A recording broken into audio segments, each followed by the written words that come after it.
ನಿನ್ನೆ ರಾಜ್ಯ ಸರ್ಕಾರ ಮಂಡಿಸಿದ ರಾಜ್ಯ ಬಜೆಟ್ ವಿರೋಧಿಸಿ ಶಿವಮೊಗ್ಗದಲ್ಲಿ ಬಿಜೆಪಿ ಪ್ರತಿಭಟನೆ ನಡೆಸಿದರು. ರಾಜ್ಯ ಸರ್ಕಾರದ ವಿರುದ್ಧ ಬಿಜೆಪಿ ಮುಖಂಡರು ಆಕ್ರೋಶ ವ್ಯಕ್ತಪಡಿಸಿದರು.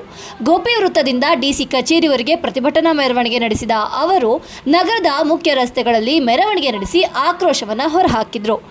ಇನ್ನು ಇದೊಂದು ಜನವಿರೋಧಿ ಬಜೆಟ್ ಎಂದು ಆರೋಪಿಸಿದ ಬಿಜೆಪಿಗರು ಬೇಡವೇ ಬೇಡ, ಹಲಾಲ್ ಬಜೆಟ್ ಬೇಡ, ದಲಿತ ಹಾಗೂ ರೈತ ವಿರೋಧಿ ಬಜೆಟ್ ಬೇಡ ಎಂದು ಘೋಷಣೆ ಕೂಗಿದ್ರು. ಈ ಬಾರಿಯ ಬಜೆಟ್ ಕೇವಲ ಮುಸಲ್ಮಾನರ ಪರವಾಗಿದೆ ಎಂದು ಆರೋಪ ಮಾಡಿದರು.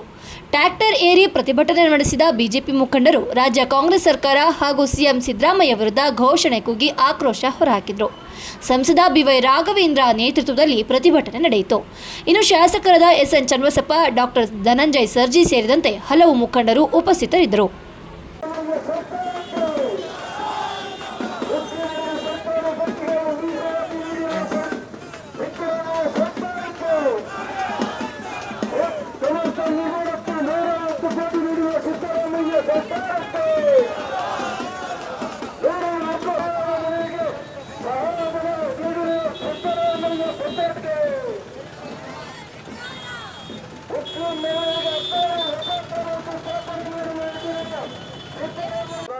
ಕಾಂಗ್ರೆಸ್ ಸರ್ಕಾರಕ್ಕೆ ಓಟಿನ ರಾಜಕಾರಣ ಮಾಡ್ತಿರುವಂತ ಕಾಂಗ್ರೆಸ್ ಸರ್ಕಾರಕ್ಕೆ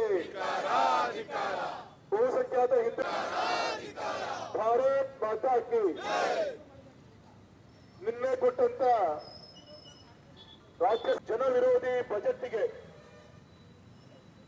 ಇಡೀ ರಾಜ್ಯಾದ್ಯಂತ ಭಾರತೀಯ ಜನತಾ ಪಕ್ಷದ ನೇತೃತ್ವವನ್ನು ವಹಿಸಿಕೊಂಡಿರುವಂತಹ ರಾಜ್ಯ ನಾಯಕರ ಜೊತೆಗೆ ಇವತ್ತು ಶಿವಮೊಗ್ಗದಲ್ಲಿ ಈ ಕರೆಗೆ ಹೋಗ್ಬಿಟ್ಟು ವೇದಿಕೆ ಪರವಾಗಿ ಹೃದಯಪೂರ್ವಕವಾಗಿ ಅಭಿನಂದನೆಯನ್ನು ಮೊದಲಾಗಿ ಸಲ್ಲಿಸ್ತಾ ಇದ್ದೀನಿ. ವೇದಿಕೆ ಮೇಲೆ ಆಸೀನರಾಗಿರುವಂತ ಗೌರವಿತ ಶಾಸಕರೇ, 75 ವರ್ಷಗಳಲ್ಲಿ ಸುಮಾರು ಇವತ್ತು ಕಾಂಗ್ರೆಸ್ ಸರ್ಕಾರ ಕೊಟ್ಟಂತ ಬಜೆಟಿನ 24 ಗಂಟೆಯಲ್ಲಿ ಇವತ್ತು ನಾವೆಲ್ಲ ಜನರ ಒಂದು ಹಿತದೃಷ್ಟಿಯನ್ನ ಇಟ್ಕೊಂಡು ರೈತರ ಶೋಷಿತ ಪೀಡಿತ ಬಂಧುಗಳ ಒಂದು ಹಿತದೃಷ್ಟಿ ಸ್ವಾಮಿ ತಾವೇ ಯೋಚನೆ ಮಾಡಿ. ಗೌರವಿತ ಸಿದ್ದರಾಮಯ್ಯನವರು ದಾಖಲೆಯ ಬಜೆಟ್ ಅನ್ನ ಕೊಟ್ಟರು. ಬಜೆಟ್ ಅನ್ನ ಕೊಟ್ಟಂತ ಧೀಮಂತ ನಾಯಕರು. ಅದೇ ರೀತಿ ಹೆಚ್ಚಿನ ಮೊತ್ತದ ಬಜೆಟ್ ಅನ್ನು ಕೂಡ ಕಿತ್ಕೊಂಡು ಲೆಕ್ಕಕ್ಕೆ ಮಾತ್ರ ಅಷ್ಟೇ ಇದೆ. ಅರೆ ಹೇಗೆ ಅದರ ಸುಳಿಯನ್ನು ಕಿತ್ಕೊಂಡು ತಿಂತಾ ಇದ್ದಾರೆ ತಾವೇ ಯೋಚನೆ ಮಾಡಿ. ಇವತ್ತು ರಿಜಿಸ್ಟ್ರೇಷನ್ ಅಮೌಂಟ್ ಆಗೇ ಇರುತ್ತ ಬಜೆಟ್ ಬಡವರು ದುಡ್ಡು ಕಿತ್ಕೊಂಡ್ರು. ಇವತ್ತು ಎಲ್ಲ ಬಡವರ ಮನೆಗೆ ಡಿಜಿಟಲ್ ಮೀಟರ್ ಅನ್ನ ಅಳವಡಿಸುವ ಮುಖಾಂತರ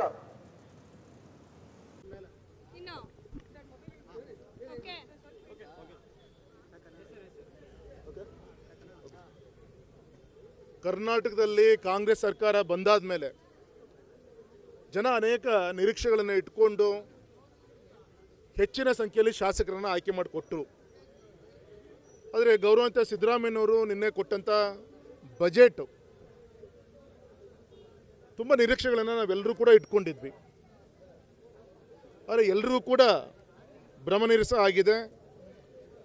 ವಿಶೇಷವಾಗಿ ಅಷ್ಟೊಂದು ಅನುಭವಿ ಗೌರವಾನ್ವಿತ ಮುಖ್ಯಮಂತ್ರಿಗಳು 16ನೇ ಬಜೆಟು 4 ಲಕ್ಷದ ಚಿಲ್ಲರೆ ಕೋಟಿ ಬಜೆಟನ್ನು ಕೊಟ್ಟಿದೆ ಅಂತ ಹೆಮ್ಮೆ ಪಡ್ತಾ ಇದ್ದಾರೆ. ಅದೇ ಬಡವರಿಗೆ ಈಗ ಗೊತ್ತಾಗ್ತಾ ಇದೆ, ನಮ್ಮ ಜೋಬಿಗೆ ಕೊಟ್ಟಂಗೆ ಮಾಡಿ ನಮ್ಮ ಜೋಬಿಂದನೇ ಬಡವ್ರ ಜೋಬಿಂದ ಕಿತ್ಕೊಳ್ಳುವಂಥ ಕೆಲಸವನ್ನು ಈ ಕಾಂಗ್ರೆಸ್ ಸರ್ಕಾರ ಮಾಡ್ತಾ ಇದೆ.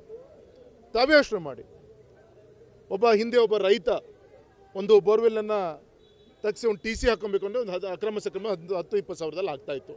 ಇವತ್ತು 3 ಲಕ್ಷ ರೂಪಾಯಿ ಬೇಕು. ಸಬ್ ರಿಜಿಸ್ಟ್ರ್ ವ್ಯಾಲ್ಯೂಷನ್ 800% ಹೈಕ್ ಮಾಡಿದ್ರು. ಸ್ಮಾರ್ಟ್ ಬೋರ್ಡು ಮೀಟ್ರ್ ಬೋರ್ಡ್ ಅಂತ ಹಾಕ್ತೀವಿ ಅಂತ ಹೇಳಿ ಸುಮಾರು 300% ವಿದ್ಯುತ್ ಬಿಲ್ಲನ್ನು ಹೆಚ್ಚಿಗೆ ಮಾಡಿದ್ದಾರೆ.